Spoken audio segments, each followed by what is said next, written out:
आज हम भगवान कृष्ण की बाल लीलाओं मतलब उनके बचपन की जो दिव्य और चंचल घटनाएं हैं उनमें से एक बहुत ही जानी मानी कहानी पर बात करेंगे। हाँ, उनकी माखन चोरी की शरारतें। बिल्कुल। हमारे पास माखन चोर कान्हा, प्रेम और भक्ति की दही हांडी लीला के कुछ अंश हैं।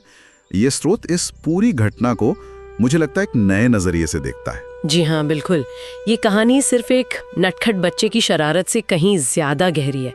इसमें अहम प्रेम है, भक्ति है और एक तरह से समुदाय का उत्सव भी है। सही कहा। तो आज का हमारा मकसद यही है कि हम समझें इस स्रोत की मदद से कि ये जो साधारण सी लगने वाली चोरी की घटना है, ये भक्ति और प्रेम का इतना बड़ा प्रतीक कैसे बन गई। और इसकी शुरुआत होती है कृष्ण के उस मासूम से सवाल से, है ना? हाँ, वही जो वो अक्सर अपनी मैया यशोदा से पूछते थे। मैया, दूसरों के घर का माखन मुझे इतना स्वादिष्ट क्यों लगता है? इसी सवाल में शायद पूरी लीला का राज छिपा है। हाँ, चलिए इसी धाड़े को पकड़कर आगे बढ़ते हैं। हाँ, वो सवाल वाकई बहुत दिलचस्प है। स्रोत हमें बताता है कि गोकुल की गोपियां लगभग रोज ही यशोदा के पास पहुंच जाती थी, शिकायतें लेकर। जी हाँ, कन्हैया की शिकायतें लेकर। उनका कहना था कि ये नटखट कान्हा उनके घरों में घुसकर सारा माखन चुरा लेता है और कभी कभी मटकी भी फोड़ देता है। हाँ बिल्कुल, ये रोज का सिलसिला था और गोपियां थी परेशान, जाहिर है। लेकिन यहाँ कहानी एक दिलचस्प मोड़ लेती है ना? जब यशोदा मैया ने कान्हा से पूछा कि भाई आखिर तुम ऐसा क्यों करते हो, तो उनका जवाब वो क्या था? यहीं पर देखिए, इस लीला का सार छुपा है। स्रोत के अनुसार कान्हा का जवाब था, मैया मैं माखन चुराने नहीं जाता। अच्छा। वो तो गोपियों का प्रेम है जो मुझे खींचकर उनके घर तक ले जाता है। वाह! देखिए कैसे एक झटके में उन्होंने चोरी के आरोप को प्रेम की पुकार में बदल दिया। वाह, कमाल है। उनका कहना था कि उस माखन में गोपियों का स्नेह घुला होता है और वो उसी स्नेह के भूखे हैं।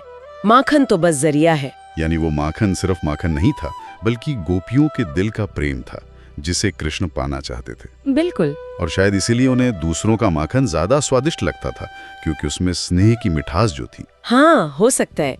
तो फिर गोपियों की प्रतिक्रिया क्या हुई? क्या वे और गुस्सा हो गई? हाँ, ये सवाल मन में आता है। नहीं, यही तो बात और रोचक हो जाती है।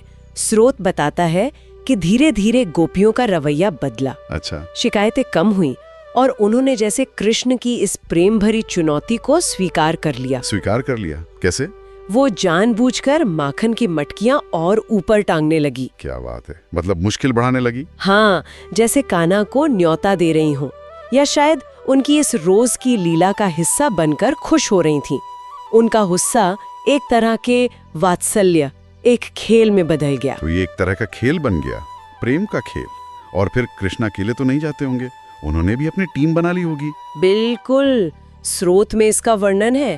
कान्हा अकेले नहीं जाते थे, वो अपने सखाओं मतलब ग्वाल बालों को इकट्ठा करते और फिर सब मिलकर योजना बनाते। योजना? कैसी योजना? एक के ऊपर एक चढ़कर वो एक मानव पिरामिड जैसा बनाते थे, एक मीनार सी। अच्छा, ह्यूमन पिरामिड है। हाँ, ताकि ऊपर लटकी मटकी तक पहुंच सकें और फिर खुशी खुशी उस मटकी को फोड़कर माखन सब मिलकर खाते थे। ये सिर्फ पेट भरने के लिए नहीं था, ये एक सामूहिक आनंद का क्षण था। और यही नजारा, यही तरीका कुछ जाना पहचाना सा लगता है। आज भी हमें जन्माष्टमी पर दिखाई देता है ना? एकदम सही, जिसे हम दही हांडी कहते हैं। हाँ, दही हांडी।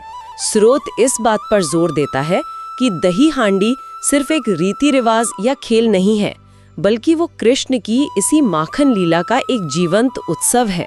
अच्छा। वो पिरामिड बनाना, ऊपर बंधी मटकी तक पहुंचने की कोशिश करना और उसे फोड़कर प्रसाद लुटाना, ये सब उसी बाल लीला की सीधी याद दिलाता है।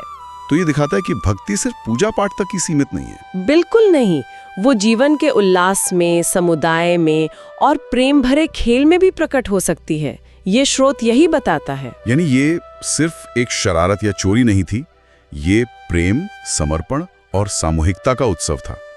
तो अगर हम इस पूरी चर्चा का सार निकालें, जैसा कि स्रोत भी इशारा करता है। देखिए, स्रोत का मुख्य संदेश यही लगता है, कृष्ण की लीला सिखाती है ईश्वर को पाने का रास्ता प्रेम है, रीति नहीं। प्रेम है, रीति नहीं। हाँ, मतलब भक्ति का मार्ग नियमों या कर्म कांडों से बंधा हुआ नहीं है, वो तो हृदय के सहज प्रेम, स्नेह और समर्पण से खुलता है। जैसे गोपियों ने मटकियां ऊपर टांगकर अपना प्रेम दिखाया। बिल्कुल, और कृष्ण ने उसे चुराकर उस प्रेम को स्वीकार किया।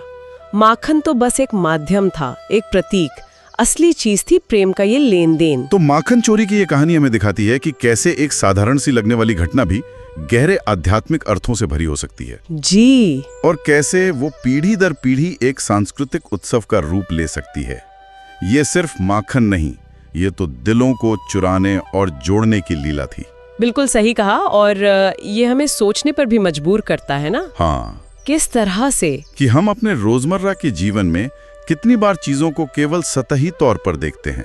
क्या हम अक्सर किसी काम के पीछे छिपी भावना या स्नेह या उसके गहरे उद्देश्य को नजरअंदाज कर देते हैं?